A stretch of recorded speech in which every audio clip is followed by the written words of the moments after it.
तो कर्नाटक के उडुपी में भी यूपी के सीएम ने रोड शो किया और इस दौरान उन्होंने लोगों से कहा कि जिस तरह हनुमान जी ने रावण की लंका में जाकर रावण के सभी अधर्म के कार्यों को समाप्त करने में योगदान दिया था, ठीक उसी तरह आपको कांग्रेस और जेडीएस के अधर्म कार्यों के खिलाफ संगठित होना ही है।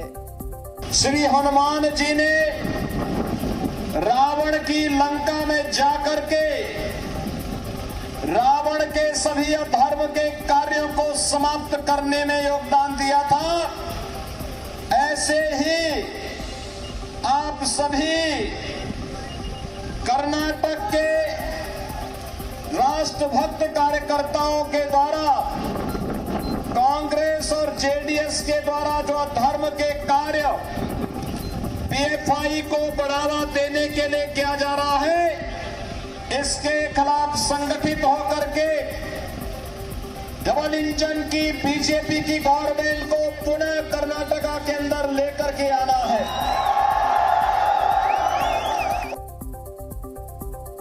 तो कर्नाटक की रैली में प्रधानमंत्री नरेंद्र मोदी ने फिल्म द केरल स्टोरी का जिक्र किया।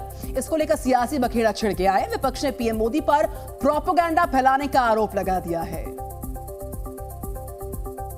इसके लिए कर्नाटक में चुनाव प्रचार कर रहे एआईएमआईएम के प्रमुख ओवैसी ने तर्क दिया कि फिल्म झूठ पर बनी हुई है।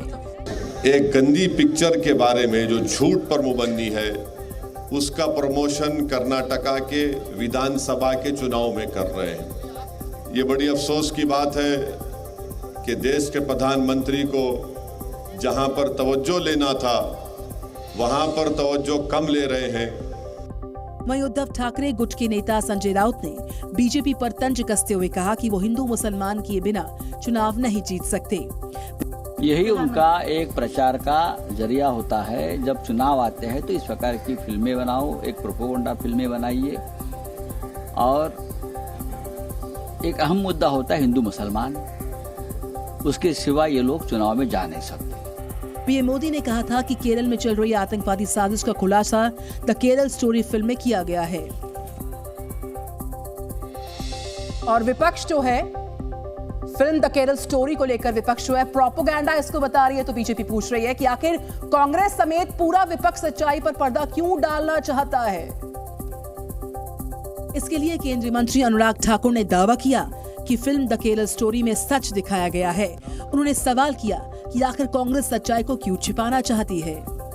अगर द केरला स्टोरी में अगर ये सच्चाई बताएगी कि किस तरह से आतंकवाद को बढ़ाने के लिए हिंदुओं की बेटियों को किस तरह से अपने झांसे में फंसाया जाता है, सच्चाई बताई गई है। और ये कितना बड़ा रैकेट है, आतंकवाद को बल देने के लिए है। और हिंदू बेटियों के साथ जो किया जाता है उसकी भी एक सच्चाई घटनाएं बताई गई है। मध्य प्रदेश सरकार ने फिल्म द केरल स्टोरी को टैक्स फ्री कर दिया है। एमपी के सीएम शिवराज सिंह चौहान ने कहा कि ये फिल्म लव जिहाद, धर्म परिवर्तन और आतंकवाद की साजिशों को उजागर करती है। द केरला स्टोरी लव जिहाद, धर्मांतरण और आतंकवाद के षड्यंत्र को उजागर करती है, उसके घिनौने चेहरे को सामने लाती है। शिवराज सिंह चौहान ने आरोप लगाया कि कांग्रेस आतंकी झुकाव वाले लोगों के साथ पिछले दरवाजे से राजनीतिक सौदेबाजी कर रही है। इसीलिए कर्नाटक के लोगों को कांग्रेस से सावधान रहना चाहिए। और कर्नाटक के कोडागु में बीजेपी के चुनाव प्रचार करने पहुंचे असम के सीएम हेमंत बिस्वा शर्मा ने कांग्रेस पर बड़ा हमला बोला है। उन्होंने साफ कहा कांग्रेस नेता डीके शिवकुमार और सिद्धारमैया को टीपू सुल्तान के परिवार का वंशज कह दिया। हेमंता ने दोनों नेताओं को टीपू सुल्तान की जयंती भारत के बजाय पाकिस्तान में मनाने की नसीहत दे डाली है। इसीलिए आपको मैंने बताना चाहता हूं कि आपने तो नाम पढ़ा है सिद्धारमैया जी, नाम पढ़ा है डीके सुल्तान, डीके शिव कुमार जी। एक्चुअली ये सारे लोग टीपू सुल्तान की ही वंश है, बाकी कुछ नहीं है। They are the family members of Tipu Sultan, बाकी कुछ नहीं है। मैं असम से आया हूँ। मेरा असम में 17 टाइम्स मुगल हमको अटैक किया था, लेकिन मुगल कुड नॉट डिफीट अस। हम अनडिफीटेड रहा। और आज यहाँ आके मैं ये पवित्र भूमि को नमन करता हूँ, किसलिए हमारे कोडाबा का लोगों ने भी टीपू सुल्तान को बार बार हराया था। 18-20 बार उनको हराया था। तो इसीलिए भाइयों और बहनों, कांग्रेस आएगा तो हमारा कर्नाटक भी धीरे धीरे पीएफआई का घाटी बन जाएगा। और इस वक्त खबर मिल रही है हुबली से। सोनिया गांधी का बीजेपी पर बड़ा वार। अंधेर गर्दी की सरकार के खिलाफ आवाज बुलंद। जी हां, बीजेपी देश में नफरत फैला रही है, कहना सोनिया गांधी का। और भारत जोड़ो यात्रा से बीजेपी में घबराहट का माहौल है। 2019 के बाद सोनिया की ये पहली चुनावी रैली।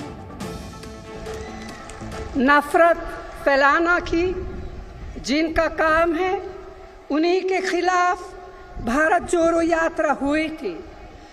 भाजपा सरकार की लूट झूठ, अहंकार और नफरत ने जिस तरह का माहौल बना दिया है, उससे मुक्ति पाए बिना न तो कर्नाटका तरक्की कर सकता है और न देश में प्रगति हो सकती है। इसीलिए राहुल जी के साथ हजारों लाखों लोगों ने 4000 किलोमीटर की इस पदयात्रा में हिस्सा लिया था। और सेना ने अपने LH ध्रुव हेलीकॉप्टर के संचालन पर रोक लगा दी है। सेना ने एहतियातन अपने ध्रुव हेलीकॉप्टर के ऑपरेशंस को 1 महीने के लिए रोक दिया। इसी हफ्ते 4 मई को जम्मू कश्मीर के किश्तवाड़ में ALH ध्रुव हेलीकॉप्टर क्रैश हो गया था, जिसके मद्देनजर ये फैसला लिया गया। द केरला स्टोरी पर मचे बवाल के बीच मध्य प्रदेश सरकार ने इस फिल्म को टैक्स फ्री कर दिया है। मुख्यमंत्री शिवराज सिंह चौहान ने ट्वीट कर इसकी जानकारी दी। केंद्रीय मंत्री अनुराग ठाकुर ने फिल्म द केरला स्टोरी के जरिए कांग्रेस पर निशाना साधा। उन्होंने कहा कि कांग्रेस सच्चाई छिपाना चाहती है और फिल्म के जरिए आतंक का सच उजागर हो गया है। मणिपुर में आदिवासी आंदोलन के बाद भड़की हिंसा की स्थिति में अब थोड़ा सुधार हुआ है। राज्य में हिंसा थम गई है, लेकिन हालात अब भी तनावपूर्ण है। 13,000 लोगों को सुरक्षित स्थान पर पहुंचाया गया। वहीं राजधानी इंफॉल में सुरक्षा बल लगातार पेट्रोलिंग कर रहे हैं।